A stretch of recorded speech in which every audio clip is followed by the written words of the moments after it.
On October 19, 2015, people across the country will be voting in Canada's 42nd federal election to decide what kind of future we want for our country. Over the next couple of months, you will be inundated with red, blue, and orange. You might be thinking, I don't know anything about politics. What does this have to do with me? Besides, politicians don't really care what I have to say. I'm in high school, or I haven't even graduated university yet. Plus, I really know nothing about politics. How could I possibly make a difference?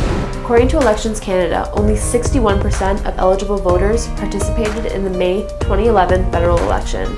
Among those aged 18 to 24, this total drops to 38%. That's just over 1 in 3.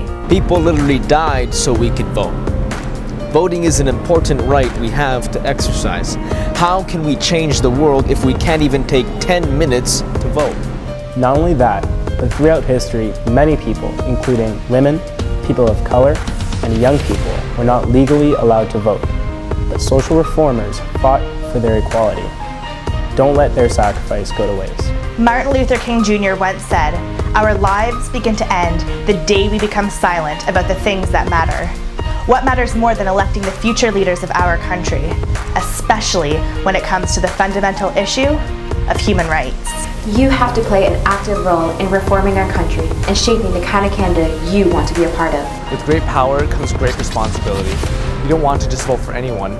Instead of the candidate who can strike the cutest pose of the dog or has the coolest beard, we need to support candidates who will defend human rights for all Canadians. Your vote may not make a difference in this country overnight, but it's the first step.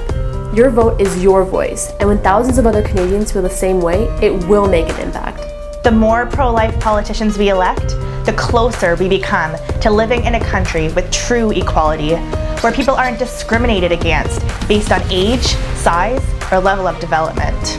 Currently in Canada, there are Canadians who do not have a voice, who are not legally protected under law. This needs to change. This needs to change now.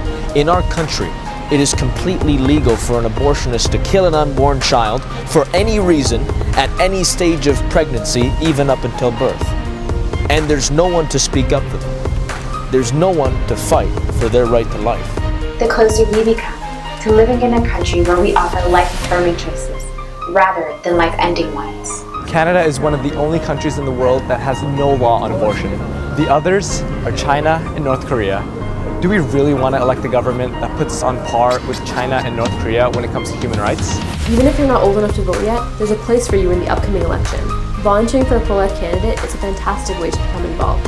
Doing things such as dropping off lawn signs, making phone calls, and door knocking with a campaign member is a very effective way to show your own support. You can even do these things around your own schedule, so you don't have to commit more time than you have to. Plus, it's a perfect opportunity for you to receive those mandatory volunteer hours that you need to graduate. And here's the best part. You need to spend hours online researching who your candidates are, or trying to figure out who to call to volunteer. All you have to do is go to our website, www.campaignlifecoalition.com, type in your postal code, and we have your candidates already listed so you could find out their stance on life issues. If you want to volunteer, simply email us at youth@clife.ca with your postal code.